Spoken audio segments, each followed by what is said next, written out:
Hello and welcome to KennyRoy.com. I'm Kenny Roy. This is the Ask Videomail for the week of March 5th, 2012. Welcome to the site to all you new members, and welcome back to the old members. Don't forget, the Ask Videomail is your chance to get your question in character animation or performance answered in a video just like this one, but I need your question if I'm going to answer it, so please send your questions to webmaster@kennyroy.com. I promise to read all the questions and find the ones that will help the most users and do a video on those questions. There's no such thing as a stupid question. I assure you, I've asked many more stupid questions than you ever could, and it's the best way to get your subscription, the most value out of your subscription rather. So if you haven't done it already, what are you waiting for? Send it in. And you can also send me your Maya files. I love to get Maya files and go through them and post them on the website for other people to peruse and follow along. It's a great way to learn, and it's a great way to get the most value out of your subscription. It's the second time I made that mistake. All right, drinking game. If I make it the third time, everyone takes a shot. I'm just kidding.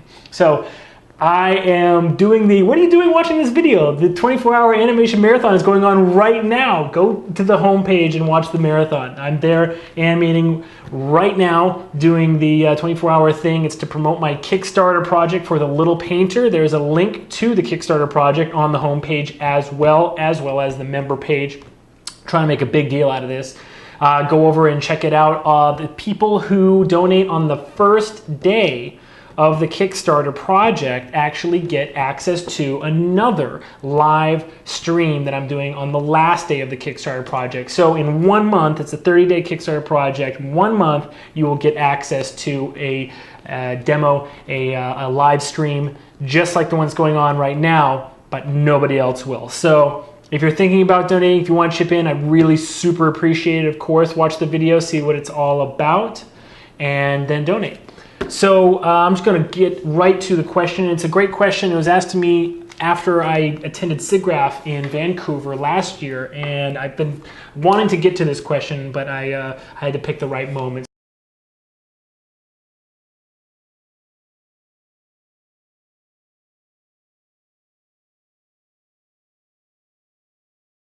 Great question. Dhruv is a very, very, very nice guy. I met him at SIGGRAPH, and he was just super enthusiastic, so I'm happy to answer his question. Well, there's been many, many, many demo reel guides. I subscribe to most of the advice that's given in these demo reel guides. There's pretty well, covered topic at this point. But what types of exercises are good? One thing that I want to kind of cover in my answer is the fact that you're not going to really be competing on the same level as everybody else if you are a student, meaning if you don't have some sort of project, something completed on your reel, be it your own short film, be it a commercial, whatever it is. If it doesn't look like it was done as a project, paying or not, then it's not really competing on the same level. Because what is kind of assumed is that when you're doing your own test, that you are responsible for everything and you're making all of the decisions. That leads to this perception that basically everything that you're seeing, like if I'm watching a demo reel, everything that I'm seeing is like everything that you wanted to get into the shot. Okay? So it would kind of seem like, well, first of all, you're obviously at a disadvantage if it's a place that looks for experience, right? Because you don't have any experience and you're just turning in a demo reel filled with your tests. Well, on top of that, I hate to say, there's also the extra added pressure of you making the shot is totally under your control, meaning we're going to actually be looking just as close, if not closer, at things like the staging choices, the posing choices, what you thought the performance actually was in the scene. If you did a dialogue test, if it's 11-second club, like what you actually, how good your ideas are. And I'll tell you, I really, really look down on people who clearly spent a lot more time trying to come up with a really funny explanation for like the dialogue in 11-second club than, spending time polishing or making a strong composition choice or performance choice or pose choice, something very, very simple. So, and it's clear, it's night and day. the difference between those two entries that I just talked about. The first one, it's like very, very, very clever, like what the dialogue has been kind of couched into. And the other, the animation's great. So again, I really, really, really look for the former. I'm sorry, for the latter in animation reels. So you want to have, you really want to do your best work if it's like tests, okay? So, and then another thing is that if you're putting student work on, there's a certain amount that is inherent, that is just assumed, if you do a character animation, if you do a dialogue test, or you do a multi-character dialogue sequence, or even a short film. So there being a bouncing ball, a pendulum swing, like a vanilla walk, all those things, we're getting to the point, I hate to say, we're getting to the point where those things just don't go on reels anymore.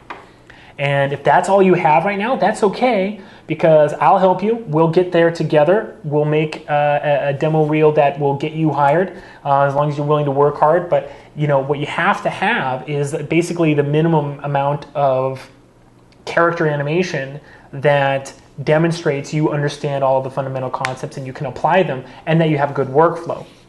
Another thing that I like about the 11-second club on demo reels is because when I recognize the sound file, I know that that person most likely spent about a month on it, a month of free time, whatever it is. Sometimes what I can do is actually go on the 11-second club and find that person, try to find their entry, and see how much time you said that you took on it.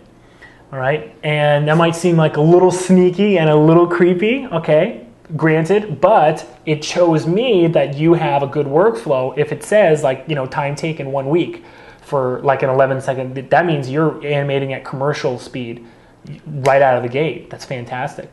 I'll take it, So that's a really nice thing about the 11-second club, but you need to know that you have a good workflow before you even send your demo reel out. The last thing you want is to be hired into a situation, maybe there's a studio that didn't quite have enough time to evaluate all the applicants or whatever, and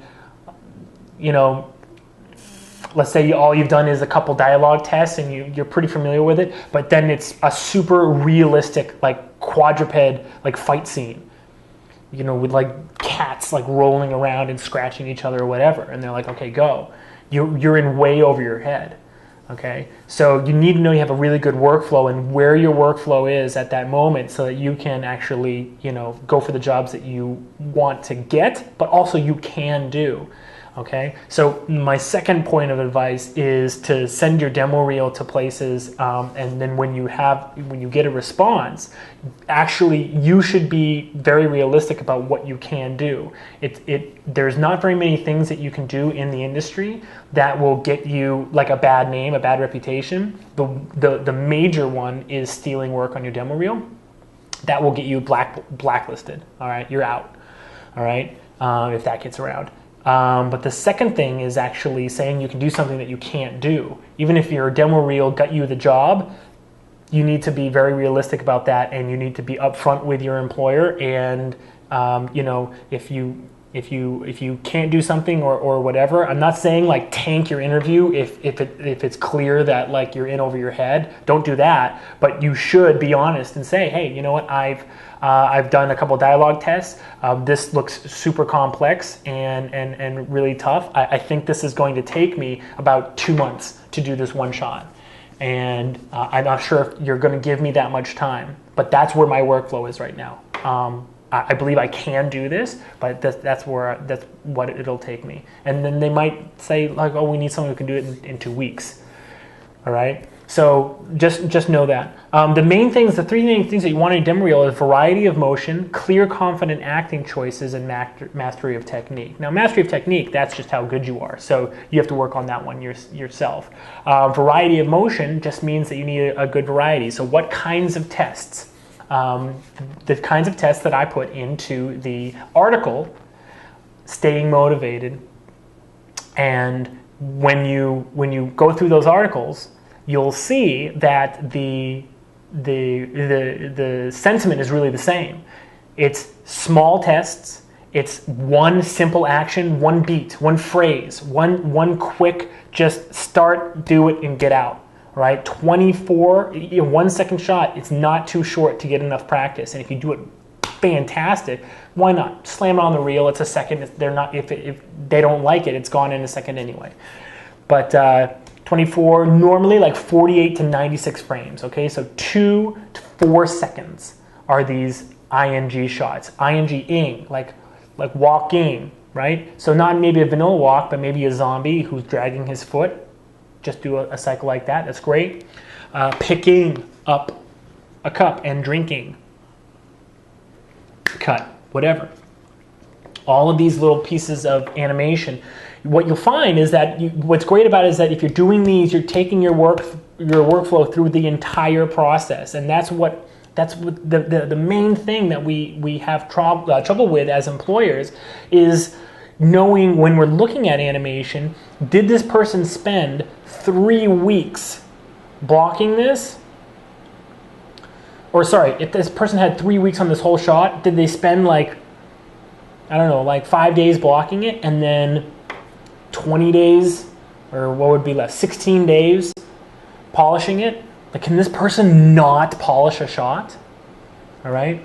You want to be somewhere between like 60-40 and 80-20 in terms of blocking and polish. Okay. If you can get a good version of your shot, if you can get 60% of your shot done in 40% of your time, I'm about a 75-25. So let's just take that.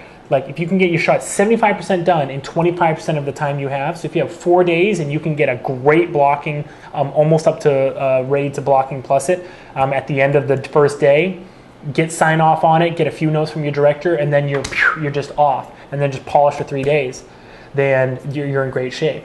But if you are taking weeks and weeks and weeks to polish something, you're just out of touch with your workflow. That's really what it comes down to. Okay, so that's one of the hardest things that to tell when we're looking at demo reels to hire people at a visual effects studio. And if you can, on your demo reel, show like test after test after test after test, just 2 to 4 second shots of just everything you can imagine. Okay, then for me watching that, it's like, wow, this is a short reel. This is only a 45-second reel, but there's 15 shots on there. This person has been working really, really hard and doing just shot after shot after shot. They know how to start a shot, plan it well, lay it out, block it, blocking plus polish the whole toot all the way through, because they've done it over and over and over again. They're not just a quick blocker and then they don't know what to do. Okay? I know that. And that's one of the advantages of having a reel that's on, that has some work that's commercial, because you've obviously demonstrated to a studio that you can make finished work. Okay, so those tiny little tests that are just amazing. Quick little anecdote. I remember on Kong, this was already like halfway through the project, and one of the people who was an animator, he's a great animator. I'm not sure if he wants me mentioning his name, so I won't, was a lighter on Return of the King, and got wind of King Kong, and then modeled and rigged up a gorilla, and then spent like a year just doing gorilla animation because he wanted to jump from the lighting team to the anim team. And he just did gorilla test after gorilla test, and he showed me this reel, and basically you couldn't ask for a better reel to get a job on King Kong. It was just like it was like 2 to 5 second test, just over and over and over and over. It was standing and then going into a gallop. It was like jumping down and beat the chest. It was grabbing something and sort of doing that sideways throw that gorillas do. It was just over and over and over and over of just these little gorilla things. Amazing. And clearly the recruiters at Weta thought that it was good enough as well. Okay. And lo and behold, just a nice little finish to that story. Lo and behold, that guy, the first shot of King Kong in the film, yeah, you like see him like behind the trees and whatever, but the first shot where he leaps out and lands and the smoke pushes out and you see this gigantic gorilla, that was his shot. They gave him that shot. So I don't think there's any stronger an endorsement for doing these little tests. To make things really clear, if you're not quite at the level of feature or commercial or TV production quality animation right now, then it's not a good idea for you to be attempting 11-second club. It's not a good idea for you to do multi-character dialogue sequences for your demo reel. Why? Because you're only going to get one a month, if you finish. When you could get 3, 4, 5, 6 tiny little tests that take you 4 or 5 days instead in that 1 month period. And those little tests show me as an employer, show me as a recruiter, looking at your demo reel, more that you can handle a shot than a multi-character dialogue sequence, okay? Because I'm going to be realistic. I'm going to tell my animators, or I'm going to tell the people that I'm interviewing and thinking about hiring, that the shots that they're doing are going to be, if it's a commercial, I gave out some remote work to an animator. Let me see. One shot was 47 frames. Another shot was 71 frames, and the other shot was 47 frames. So there you go. We had 3 shots on a commercial that were fully animated, and look at that. 2 seconds, a little over, or a little under, it would be 72. Yeah, so 1 frame under 3 seconds, and then 2 seconds again. 2, 3, 2. Right? So while you're spending a month minimum, right? Because you might spend like 2 months trying to get this gigantic project that you started finished, right? So if you're trying to spend all that time on one shot, meanwhile somebody else is out there animating 5 or 6 tiny little tests that's going to get them a job on my project. Okay, so it's very, very, very important, this issue of taking on small things that you can do start to finish. Proving you have a repeatable workflow rather than just one great shot. I've said it 1,000 times. You are not your animation. You're not the shot in front of you. As an animator, you are your workflow. I'm not hiring you for your shot. All right? That shot doesn't benefit me at all. It might be great animation and you might have a great eye, but I don't know if you can animate. I don't know, because to me, the job of animating is being able to actually hit the production deadlines that are set. And they're different for every industry. They're different from games as they are to TV commercials, VFX, and features. They're all different. But if you call yourself an animator, then you have to hit the allotted quota for that job. And short tests prove that, okay? So the final thing is that you want to have a balance of acting and physicality, okay? So that all that means is that some of your little tests should be small little character arcs. Somebody kind of lazily getting out their cigarette and lighting it, and then burning themselves, and kind of switching to really frenetic, fast, like kind of animation, and make it really super realistic, and then do one that's cartoony. So just a good balancing act of that performance and that physical quality that you want in your reel. But again, all of these that I'm talking about are still like 2 to maybe 5 seconds, okay? So that would be the perfect demo reel. Perfect demo reel would be 1 minute of 12 shots that are all 5 seconds long, and half of them are super physical, half of them are high performance quality. That'd be the perfect reel, 1 minute. Okay? So I hope this has been some new information in terms of demo reels. There's plenty of other information out there in terms of, like, don't be offensive, don't send your reel too often, don't use copyrighted rigs, all those things. Those are no-brainers. As a recruiter, I want you to know that I'm looking for people who have workflow. Okay? So great question, Drew. Please send in your questions if you have one just like that, or completely different than that. Don't forget you can send in your Maya file as well. I love opening Maya files and showing you what to do in your scene. That's a blast for me. If you want to have your question answered on an Ask Videomail in the future, please send me your question to webmaster@kennyroy.com. I promise I go through all the questions and I answer the ones that I think will help the most people. Please participate in that if you haven't already. But what are you still doing here? The Animation Marathon is going on right now. Go to the homepage and check out the Animation Marathon. Please check out my Kickstarter page. And thanks for all your attention. Kick butt with your animation, and as always, rock on.